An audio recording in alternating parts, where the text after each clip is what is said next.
अस्सलाम वालेकुम RBS basic research academy मां तव्हां सभिनी खे भली कार चवां थो। अॼु ही लेक्चर नंबर 26 जेको मुकमल तौर ते थ्योरिटिकल आहे, नज़रियाती आहे, जंहिंमें असां डिस्कस कंदासीं क्वाड्रेटिक इफेक्ट मॉडलिंग। दोस्तों, अक्सर औकात ते असां जेको कमु कंदा रहंदा आहियूं पंहिंजे स्मार्ट पीएलएस में या स्पेसिस में, त असां जेको तक़रीबन जेको कमु हूंदो आहे उहो लीनियर रिलेशनशिप ते हूंदो आहे। पर इहो ज़रूरी न आहे त हर वक़्तु तव्हांखे लीनियर रिलेशनशिप ई मिले। पर कुछ अहिड़ी सिचुएशन भी अची वेंदियूं आहिनि जंहिंमें असांखे नॉन लीनियर जेके रिलेशनशिप मिलंदा आहिनि, त उन सूरत हाल में असांखे छा करणु घुरिजे।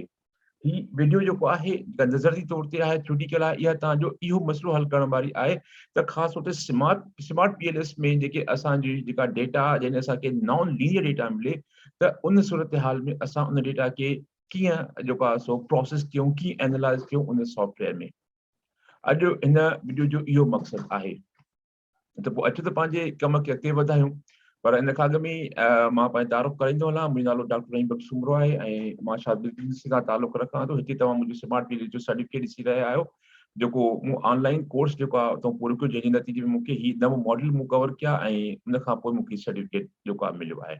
बहरहाल, हाणे असां पंहिंजी टॉपिक ते अचूं था। सभ खां पहिरीं असां थोरो इहो सम्झी वठूं त नॉन लीनियर रिलेशनशिप जेके आहे उहो छा हूंदो आहे, उनखे कीअं एक्सप्लेन कजे। थोरो ही जेको डॉक्यूमेंट मां तव्हांजे साम्हूं रखी रहियो आहियां, इन जो थोरो मां तव्हांखे तारुफ़ कराईंदो हलां। इहो डॉक्यूमेंट जेको मां पढ़ां थो, चैप्टर तव्हांजे साम्हूं, इहो छा आहे। ही चैप्टर नंबर 7 आहे ऐं ही किताब, ही जेको डॉक्यूमेंट मूं वरितो आहे, ही वरितो आहे mastering partial least square equation modelling PLS same with smart PLS इन 38 आवर्स। ही तमामु आसानी सां तव्हांखे किताब मिली वेंदो। जस्ट तव्हां इहो नालो लिखंदव गूगल में, तॾहिं बि तव्हांखे बासानी डाउनलोड थी वेंदो। अदरवाइज़ मां छा कयो आहे त हिन वीडियो जे हेठां हिकु लिंक छॾी आहे, जितां तव्हां इन किताब खे तव्हां बासानी डाउनलोड करे सघो था। ठीकु आहे, अचो त वरी पंहिंजे उन चैप्टर ते हलूं, जेको चैप्टर नंबर 7 आहे। हाणे असां उते अची वियासीं। हाणे सभ खां पहिरीं असां ॾिसूं त नॉन लीनियर रिलेशनशिप उहो छा हूंदो आहे ऐं उनखे कीअं अंडरस्टैंड कजे। ऐं उन खां पोइ थोरो मां तव्हांखे तारुफ़ ॾींदुमि त लीनियर जेको उहो रिलेशनशिप हूंदो आहे या लीनियर डेटा हूंदी आहे, असां उनखे कीअं एक्सप्लेन कयूं। दोस्तों, जॾहिं असां मल्टीपल रेगुलेशन रन कंदा आहियूं त उनजा खोड़ सारा अज़म्पशन्स आहिनि। हाणे जेकॾहिं ॻाल्हि कजे स्मार्ट पीएलएस बि कॉम्बिनेशन आहे तव्हांजो EF यानी एक्सप्लोरेटरी फैक्टर एनालिसिस ऐं मल्टीपल रेगुलेशन जो। त बुनियादी तौर ते असां हिन सॉफ्टवेयर में बि रेगुलेशन ई करे रहिया आहियूं। सो जॾहिं रेगुलेशन कंदासीं उन कुझु 8 अज़म्पशन्स आहिनि। उन मां हिकिड़ी तमामु अहम अज़म्पशन जेका आहे उहा आहे लीनियरिटी ऑफ योर डेटा। ठीकु है, पर बहरहाल हिते असां जेको डेटा आहे उहो असां वटि नॉन लीनियर डेटा आहे। त इनखे सम्झिजे इन में छा आहे।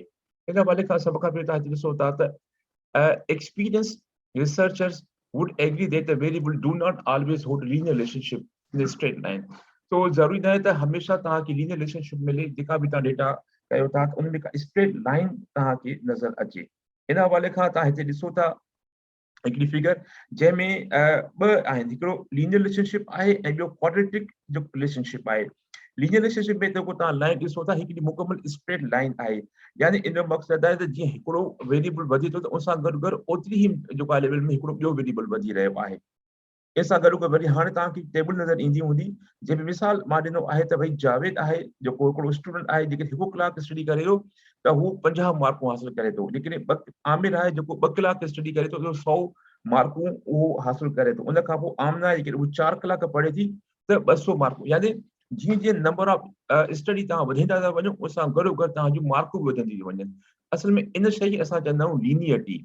सो इन खां पोइ जेको ग्राफ तव्हां ॾिसी रहिया आहियो, इन में बि तव्हां ॾिसंदव जेको त स्ट्रेट लाइन आहे, त स्ट्रेट लाइन बि शो करे थी त हिकिड़ी शइ वधे थी त उन सां गॾु गॾु ओतिरी ई मार्जिन में, ओतिरी मिक़दार में तव्हांजी ॿी शइ बि वधी रही आहे। इहो कॉन्सेप्ट रहियो असांजो लीनियरिटी जो। सो हाणे इन मुक़ाबले में ॿियो जेको कॉन्सेप्ट आहे उहो आहे नॉन लीनियर। सो थोरो अॻिते वधूं त हिते मिसाल तौर ते in the field of the marketing advertising activities, sales revenue often hold a non-linear quadratic।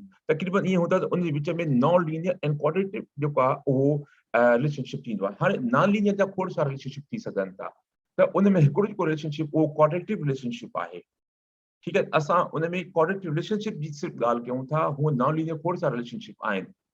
ठीकु है, ऐं इन खां पोइ अलावा त consumers may be eager to buy a firm's product are services watching an attractive advertisement and but their intention to make purchase gradually drop after the initial excitement is gone. ठीक है त असां जीअं माने को नओं कारोबार खुलंदो आहे त उहो ठीकु ठाक पंहिंजी प्रमोशन कंदो आहे अक्सर तव्हांजे इलाइक़े में रेस्टोरेंट हूंदा आहिनि त तमामु सुठी जेको आहे उहा उन जी प्रमोशन या एडवर्टाइज़मेंट हूंदी आहे त कोशिशि कंदा यार असां घर में हिकिड़ो दफ़ो त वञी ॾिसूं त टेस्ट कयूं कीअं आहे त इहो को हिकिड़ो दफ़ो वन ट्राई जेको असां कंदा आहियूं न इन ट्राई तरीक़े सां छा थींदो आहे त उन जी जेको आहे जीअं जीअं हू प्रमोशन वधीक कंदा तीअं तीअं उन जी सेल वधंदी वेंदी आहे पर इहो ज़रूरी न आहे त हिकिड़े ख़ासि वक़्तु ते इहो सिचुएशन रहे थी पर अॻिते हली करे खोड़ सारा माण्हू के जेके इनसे गैर मुतमइन रहंदा त उहे उते वञणु छॾे ॾींदा त पोइ छा थींदो हिकिड़ो कर्व जेको मथे थी करे उन खां पोइ उन में सडन हिकिड़ी ड्रॉप डाउन जेको आहे उहो ट्रेंड ईंदो जेको इते ज़ाहिर थो करे इहो हिकिड़ो क्वाड्रेटिव आहे ऐं उन खां पोइ अॻिते थोरो वधूं त इन अदर वर्ड ॿियनि लफ़्ज़नि में त effect of advertising on sales gradually diminish even though they have a positive relationship overall त हिकिड़ो ख़ासि अहिड़ो वक़्तु ईंदो आहे त उहो जेको जेको कर्व आहे उहो तव्हांजो सडनली हेठि जेको आहे डाउनवर्ड उन में जेको ट्रेंड ईंदो आहे थी सघे थो त उन में जेको तव्हांजी जेको रिलेशनशिप उहो थी सघे थो पॉज़िटिव हुजे पर उन जेका डिमांड आहे न उहो ग्रेजुअली उन शइ जी जेका सेल या डिमांड उहा आहिस्ते आहिस्ते घटिजी वेंदी आहे जंहिं नतीजे में असांखे क्वाड्रेटिव इक्वेशन मिलंदी आहे ठीकु आहे उन खां पोइ जी हिते हिकिड़ो मिसाल आहे हिन में the same can be said for the relationship between the customer satisfaction and loyalty. हाणे कस्टमर सेटिस्फैक्शन लॉयल्टी जो तो तमामु घणो पाण में रिलेशनशिप आहे जेकॾहिं कस्टमर सेटिस्फाइड हूंदो त उहो लॉयल बि हूंदो ठीकु आहे ऐं उहो रिपीट परचेस लाइ तव्हां वटि ज़रूरु ईंदो सो इन हवाले खां आहे त although customer satisfaction is usually affecting the loyalty ठीकु आहे इन पॉज़िटिव वे त कस्टमर मुतमइन हूंदो त ज़ाहिर आहे उहो परचेस इंटेंशन वरी ॿीहर वटि ईंदो लॉयल्टी अञा वधंदी त हाणे उन में पॉज़िटिव रिलेशनशिप आहे they do not necessarily dictate a straight line relationship in the all time पर ज़रूरी न आहे त हर वक़्तु उन में हिकिड़ो लीनियर रिलेशनशिप हुजे त जेतिरी हू मुतमइन वधीक हूंदो ओतिरी लॉयल्टी उन जी वधंदी इहो ज़रूरी न आहे किथे किथे उन में नॉन लीनियर रिलेशनशिप भी अची सघे थो सो इन में इन the reality the customer satisfaction and the loyalty often hold a non-linear or quadratic relationship so तकरीबन हकीकत में ईअं ई आहे त जेको रिलेशनशिप आहे कस्टमर सर्टिफिकेशन ऐं लॉयल्टी जे विच में उहो अक्सर औकात ते नॉन लीनियर हूंदा जंहिंखे असां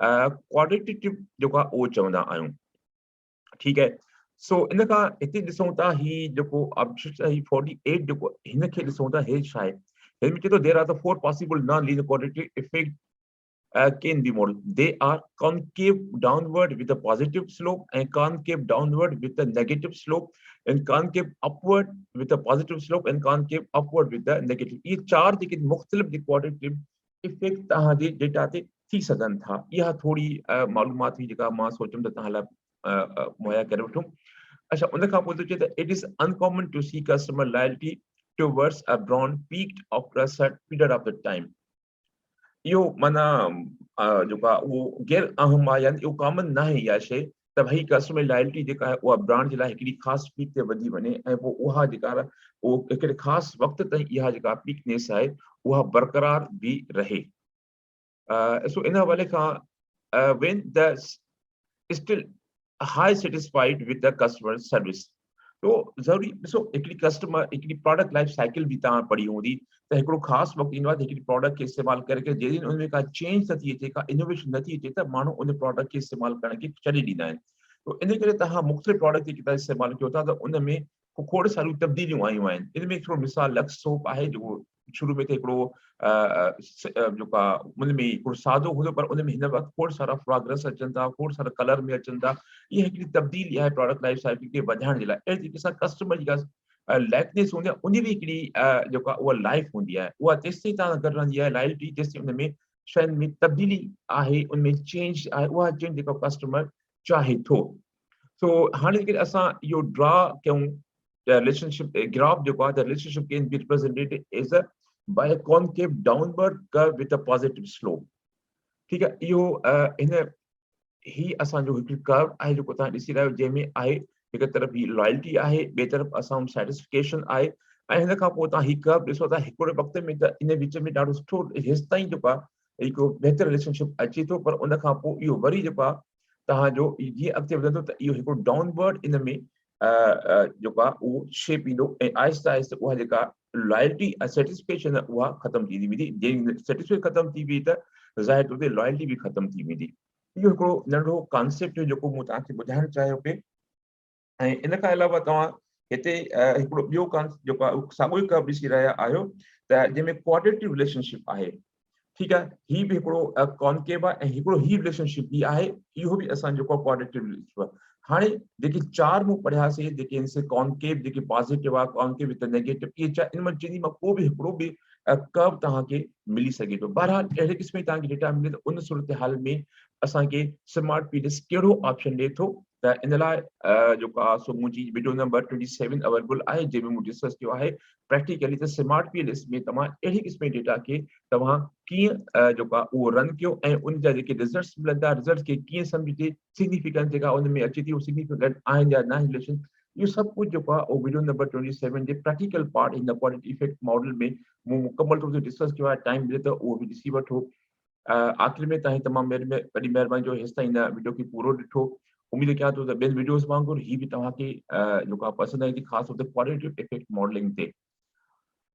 जेकॾहिं पसंदि आई आहे त पोइ चैनल खे लाइक कयो, शेयर कयो, त जीअं इहो मैसेज जेको आहे उहो वधि खां वधि जेके सिंधी तहक़ीक़दान आहिनि उन ताईं पुॼे।